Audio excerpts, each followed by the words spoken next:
My wife is always putting our older daughter on the back burner and letting her younger sister physically assault her, so I am leaving with my baby and closing this chapter. My eldest NT daughter, 7, has had to make so many sacrifices for her sister with nonverbal autism, 5, more sacrifices than any child should have to make. She has unintentionally been put on the back burner ever since her younger sister was born. It is clearly taking a toll on her and I felt really bad. The poor child cannot even have playdates unless I'm there because my wife cannot manage another child alone on top of our two because our daughter with autism needs constant supervision, can be aggressive and is very prone to meltdowns. She cannot even go to friends' houses unless I'm there to help unless the other parent can drive her and bring her back because our daughter with autism is too difficult to handle in cars without another adult there. She has also been subject to aggressive behaviors from her sister and has been always expected to let her sister have the first turn, the biggest piece and the winning ticket so to speak. She has also had her toys frequently destroyed by her sister. I partly blame myself for this and I'm trying to do better by her. She has been dying for a kitten ever since she could speak but my wife kept saying no because she couldn't handle any more work as our autistic daughter requires so much care. I see the longing look on my daughter's eyes whenever there's a kitten on the television in a magazine etc. I've tried to get easy pets like a betta fish so my wife wouldn't be overwhelmed but she still wants a kitten. My wife is a som and I work long hours. I thought my daughter has had it rough these past 5 years and for once deserved a little joy in her life, so I decided against my wife's wishes to get her a kitten.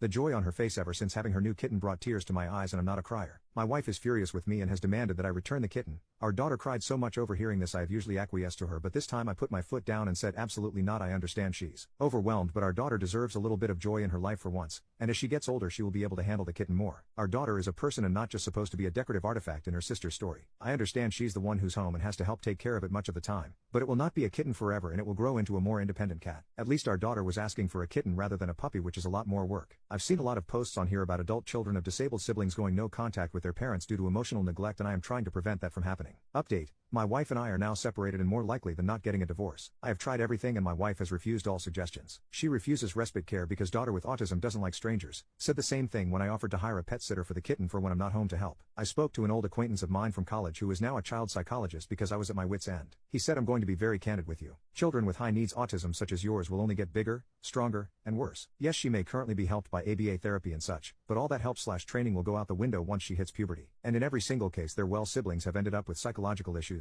depression, anxiety, and CPTSD, and often low or no contact with parents upon adulthood. And telling your child that I'm doing the best I can and don't take it personal will not reduce the harmful impact on their mental and emotional health. My advice, get her into a group home ASAP. I'm not saying forget about her or don't be in her life. I'm saying that is where they all end up eventually and you'll be doing no one any favors by waiting until she's too large and strong for you and your wife to manage. I have not seen one case of behavior improving for the long term until they ended up in a group home. I'm sorry to have to be so grim but I couldn't bring myself to lie to you. It's no one's fault. It's the nature of high needs low functioning autism. All the love in the world won't fix it. I thanked him for his honesty. I discussed it with me wife including the group home. She'll have none of it. A minute later I heard a tumble and 2 loud cries. Older daughter is at bottom of steps, younger one is at the top. She cried, she pushed me. All her mother could say was if you had picked up your toys like I told you to this wouldn't have happened. She stepped on your toy and got upset, that's why she pushed you. This was the final straw for me. I said for the love of God what's wrong with you? She's 7 years old. Neither of us can handle her and you expect a 7-year-old to? She yelled at me to get out. I told her way ahead of you. I want a divorce and I'm taking oldest daughter and kitten with me. I took daughter to the hospital to get her checked out for internal injuries. She has a few scrapes but is otherwise okay, physically at least. Wife never called to ask if she was okay. She and I are staying in a hotel with kitten